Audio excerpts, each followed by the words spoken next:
Welcome back to another episode of SmoothBrainEDH, where we make the smoothest plays with the biggest brains.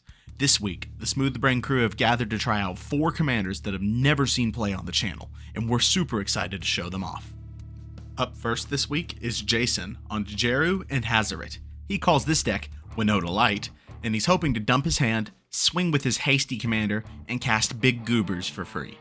He keeps an opening hand with a Plains, a Clifftop Retreat, a Command Tower, a Dockside Extortionist, a Knight of the White Orchid, a Thalia, Guardian of Thraben, and a Plarg and Nasari.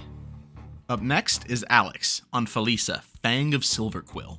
This deck is a Counters Matter and Aristocrats deck. His goal is to put tons of counters on his creatures, sacrifice them, and use Felica's ability to make tons of Inklings. He starts the game with a Plains, Godless Shrine, Land Tax, Together Forever, the Ozolith, Secret Rendezvous, and a Luminarch Aspirant.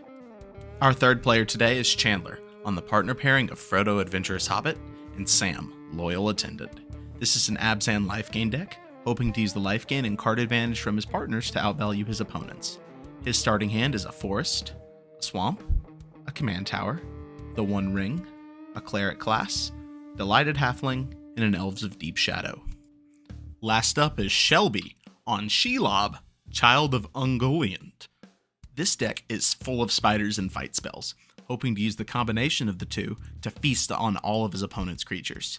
He keeps a hand with a Swamp, a Boseiju who endures, Exotic Orchard, Arcane Signet, Farseek, Bite Down, and Arachnus Spider. We're about to hop right into that game, but before that, go ahead and give us a like, subscribe, and ring that notification bell so you don't miss out on any of our new content. We post new gameplay videos each week, so you won't want to miss out on any of it. Big shout out to our patrons. We really appreciate the support. Link to our Patreon is in the description, as well as links to the deck lists, our social media, our podcast channel, and our public Discord server. Our channel is also partnered with Dragon Shield, so if you're looking to pick up any new sleeves or Magic-related product, check out our affiliate link in the description. We're also partnered with Inked Gaming, so if you're looking to make any custom playmats, also use our affiliate link in the description. And we have one more quick announcement. 8 members of our Smooth Brain crew are heading to MagicCon Las Vegas and are looking forward to catching some games with you all. We'll have more information at a later date, but to celebrate, we're doing a giveaway, so stick around until the end of the video to hear the details. Now, on to the gameplay. It looks like Alex wins the die roll, and he starts off with basic Plains into Land Tax. The turn is then passed to Chandler, and he'll play Command Tower into Delighted Halfling, and then he passes to Shelby. Shelby plays Exotic Orchard, and will pass to Jason, who will play his own Command Tower, and then he passes to Alex. Alex shocks in Godless Shrine, and then casts Luminarch Aspirant. As he passes through his turn, he'll put a counter on his Aspirant, and then pass to Chandler, who starts off with a basic Swamp, and then he'll tap his Command Tower for a white to cast Cleric Class. Then he taps Delighted Halfling and his Swamp to cast Frodo Adventurous Hobbit. He'll then pass the turn to Shelby, who will play a Swamp and cast Arcane Signet, then pass to Jason. And he plays a Plains, and then casts Thalia, Guardian of Thraben. The turn is then passed to Alex, and he unfortunately misses a land drop, but he will cast the Ozolith. Then he moves to combat, puts a counter on his Aspirant, and then hits Chandler for 3. Then he passes the turn. Chandler starts off with a Radiant Fountain, and when he enters the battlefield, actually gain 3 life thanks to Cleric Class. Then he'll tap for 3 and cast Sam, Loyal Attendant. Then he moves to combat, makes a food token, and he'll swing Frodo at Jason. And Chandler did gain 3 life this turn, so he'll be tempted by the ring, and he chooses Frodo as his ring bearer. So now Thalia can't block, not that Jason would block with Thalia, and he'll take 1 commander, and then Chandler passes the turn to Shelby, who will start off with a tap to the Shire, and he'll tap for 3 to cast Farseek, finding Woodland Chasm to the battlefield tapped, and he'll pass to Jason while he searches. Jason starts off with a Knight of the White Orchid. Shelby and Chandler both have more lands than him, so he's able to find a Plains to the battlefield untapped. And then after this resolves, he plays Shatter Skull the Hammer Pass tapped, and he'll pass to Alex. On Alex's upkeep, Land Tax will trigger, and he finds a Plains and a Swamp to his hand. Then he plays the Swamp as land for turn. After this, he'll tap for 3 and cast Together Forever, and he supports his Luminarch Aspirant. After this, he'll move to combat, get another counter, and then hit Shelby for 5. He'll then pass the turn to Chandler, but Chandler stops on instep to crack his food and gain 4 life. He'll then move to his turn and flex on Shelby by playing the Shire, which comes in untapped for him. Then Chandler moves to combat and makes a food token, and before attacking, he'll sacrifice the food token to gain 4, then he'll declare Frodo at Jason, and the ring will tempt him again, gaining its second ability, and this time he gets to draw a card too. Chandler was hoping he could draw something to cast post-combat, but he doesn't really find anything he wants to cast, so he'll just level up Cleric class, and then pass the turn to Shelby. And Shelby starts off with Besage You, and then he'll tap for 6 to cast Shelob. The turn is then passed to Jason. He starts his turn off with a Clifftop Retreat, and then he'll tap for 4 and cast Seething Song. He'll use 2 of the mana to cast Dockside Extortionist. It resolves and he gets 5 treasure tokens. But before he actually gets the treasures and represents them, he'll use the last of his floating mana to cast Lelia. And just to let you guys know, she has a lot of triggers this game and Jason doesn't miss any, so I'm not announcing them all. She's then swung at Alex. Attack trigger, and he'll exile Honor Worn Shaku. This will get Lelia a counter, and Alex has no blockers, so he'll take 3. Now, post-combat, Jason will sacrifice 4 of his treasures to cast Plarg and Nasari, and then the turn is passed to Alex. Land tax trigger, Alex will find a swamp to his hand, and then he'll play a Plains as land for turn. Then Alex will tap for 4 and cast Collective Effort. He'll choose to destroy target creature with power 4 or greater, and the choice is Flarg and Nasari. Alex then moves to combat and hits Chandler for 6, and then he'll pass the turn. Chandler will then play a basic forest, then tap for 2 and cast Gala Greeters. He'll then drop Elves of Deep Shadow, and when it ETBs, the Greeters trigger and Chandler will gain 2, no 3 life. Cleric class also triggers, and Chandler decides to put a counter on Sam. And guess what? 3 life is enough to make Frodo trigger when he attacks. So, Frodo goes at Jason again, Chandler is tempted and draws a card, and then from the second ring ability, he'll draw and discard. Oh yeah, and he gets a food for going to combat. Jason will take his 1 commander, and then Chandler will pass the turn to Shelby, who starts off with a Golgari Signet. Then he'll tap for 3 and cast Bite Down, having Shelob deal 8 damage to Dockside Extortionist. So, Dockside dies to a spider, so Shelby gets to make a token copy of it, but it's just a food, not a creature. It still gets its ETB trigger as well. And while Shelby's drawing up a token, Chandler decides to respond by cracking his food, gaining 4, and putting another counter on Sam. The ETB ability will then resolve, and Shelby makes 5 treasure tokens. He'll then use all 5 treasures and his last land to cast Arachnus Spinner. Shelby will then move to combat, and he turns Shelob sideways at Alex. It has no blocker, so he takes 8 commander. The turn is then passed to Jason, and he'll start off with an Aganjo Castle as land for turn. Then he'll cast his commander, Djeru and Hazoret. After this, he moves to combat, and he'll swing both Lelia and his commander at Alex. And his commander is able to attack because he only has 1 card in hand.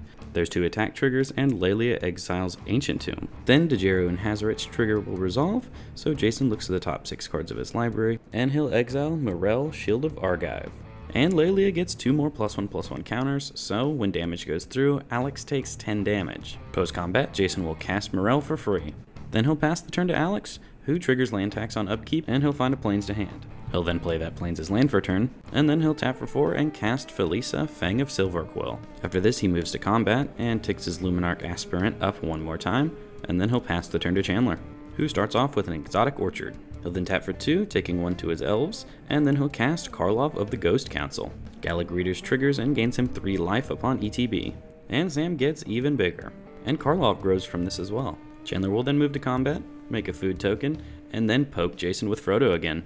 The ring tempts Chandler up to its maximum level. He'll draw a card from having 2 or more tempts, and then he'll draw and discard a card. Then when damage goes through, the final ring ability will trigger, and each of Chandler's opponents lose 3 life. Post-combat, Chandler will tap for 5 mana, and he drops the One Ring.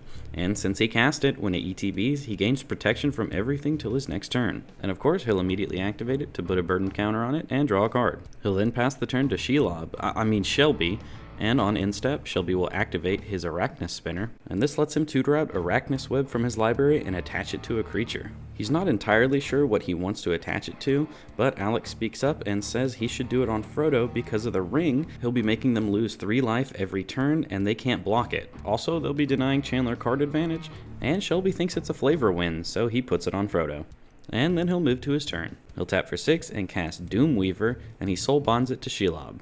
He then moves to combat and is about to swing Shelob at Chandler, but Chandler reminds him of the ring protection. So Shelby sends it at Jason instead, who will chump with Knight of the White Orchid. Since it dies to Shelob, Shelby gets a food of the White Orchid. And then the turn is passed to Jason. And on his turn, Jason sees he does not have the best attacks here. So he asks Chandler, "You've got protection. What will it take to get you to not block my creatures this turn?" And Chandler says, "What's better than 1 turn of protection from you? 2 turns of protection from you." So he makes the deal that he won't block Jason's creatures this turn if Jason doesn't swing at him on his next turn. So they make the deal, and then Jason casts Karlach. The deal just got a lot better for Jason.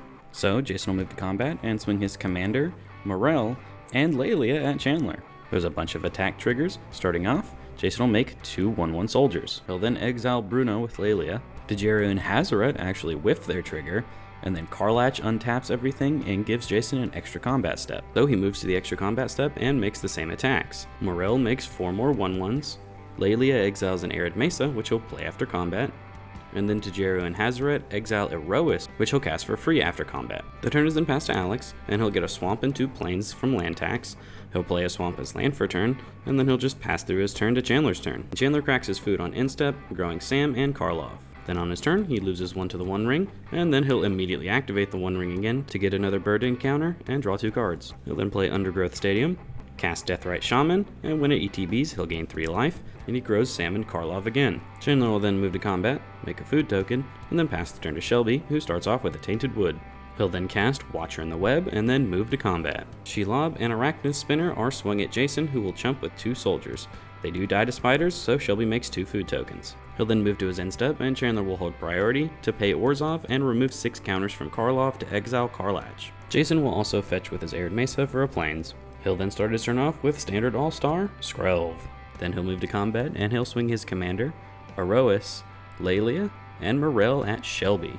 Morel makes 6 more 1/1s. Lelia exiles Big Elishnorn, and Djeru and Hazoret exile Bel Borca, which Jason will cast post-combat. The table tallies up a total of 25 damage, and because of Iroa, Shelby has some rough blocks coming ahead of him. He puts his Watcher in the Web and his Doomweaver in front of Lelia, and then takes 15 damage. And Jason decides to assign damage to Doomweaver, which draws Shelby a card. And then because of Iroas, none of Shelby's spider damage matters. Post-combat, after Bel Borca hits the field, Jason will tap for 7 and drop Elishnorn.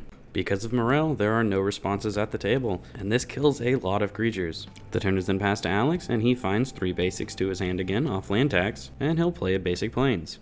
Alex will then ask Shelby and Chandler who has the most board wipes in their deck.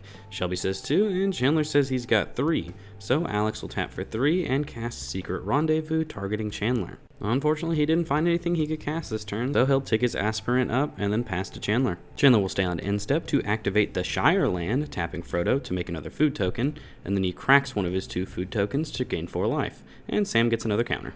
Then on his turn, Chandler loses 2 to the ring, and then he'll activate the ring to get another counter and draw 3. Unfortunately, even with all this card draw, Chandler's not able to find any sort of board wipe to deal with Jason. But he does drop the revenge side of Revival Revenge to double his life total and halve Jason's. So Jason will go to 16 life, and Chandler should go to 119 because doubling your life total is gaining life, but he doesn't realize that, so he forgets the +1 life and the 1/1 counter from Cleric class. Chandler will then move through his turn, get a food token, and then discard 3 pieces of ramp, and pass the turn to Shelby. And he'll crack a food on Chandler's end step. Shelby starts off by casting Silklash Spider. Gotta get as many blockers out as possible at this point. He'll then crack a food token, and then pass the turn to Jason. Bel Borca trigger on upkeep, and it's a Boros Signet, so Bel Borca's power is currently 2. Jason will then move to combat, and he turns a 13 power Lelia and a 3/3 soldier at Alex. He'll then send 5 of his 1/1s, Iroas, Thalia, Morel, and Bel Borca at Shelby, and then everything else at Chandler. And attack triggers. Lelia exiles Kozilek Butcher of Truth, which buffs Bel Borca up to 10 power before Elishnorn's buff. Ilharg is found off of Djeru and Hazoret, and then all of his soldiers are doubled. And unfortunately, because of Erois, Alex can't block anything here, so he just packs it up while Shelby and Chandler figure out how they're gonna block. Shelby will put Shelob under Bel Borca, Silklash Spider under Iroas, Arachnid Spider under Morel, and then because of Iroas, Shelby will also block all 3 of those with Watcher in the Web. Chandler will block Djeru and Hazoret with Giga Sam and Frodo, and then we move to the damage step. All of Shelby's creatures will die, and he takes 19 damage, and then Chandler will take 22, and Frodo will die. Post-combat, Jason will cast Ilharg, then Boros Signet, and then he'll pass the turn to Chandler, who will lose 3 life on upkeep to the ring. And guess what? He activates it again to draw 4 cards. He says he finds a lot of useful cards, but nothing to help him out of this situation. He will path to exile Elishnorn though, but Skrelv's there to save the day. Chandler will then shock in a Godless Shrine, and then he'll cast Blossoming Bog Beast. saying that if he can make it to his next turn, he's going to crack a lot of food tokens and hopefully overrun Jason. The turn is then passed to Shelby, and Chandler gets a food when he passes through combat. And on Shelby's turn, his awesome top deck is a Verdant Catacombs. He'll then cast Rot Widow Pack, and then he'll activate the ability, making a 1/2 spider, and then each of his opponents will lose a life for each spider he controls. Now we're pretty sure that since the creation of the spider and the resolution of the life loss is in the same ability, that'll happen before state-based effects, but correct us if we're wrong, but we're going to mark everyone down for 2 life lost. The turn is then passed to Jason, who flashes in Deep Gnome Terramancer on instep, and on upkeep, Belborka exiles Yoshimaru. And then he'll cast the Yoshimaru from exile. He'll then move to combat and swing 2 3/3s at Shelby, and literally everything else at Chandler. Lelia exiles Tajik, his commander exiles Ragavan, Ilhard trigger is declined, and the soldiers are doubled. Chandler then asks how much is coming at him, and Jason says just the tokens coming at him is 72 damage. And then after tallying everything else up, total damage comes out to over 120. And Chandler can only block 1 creature this turn thanks to Erois. So, both he and Shelby are hella dead here. So they pack it up, and Jason is today's winner. Congratulations!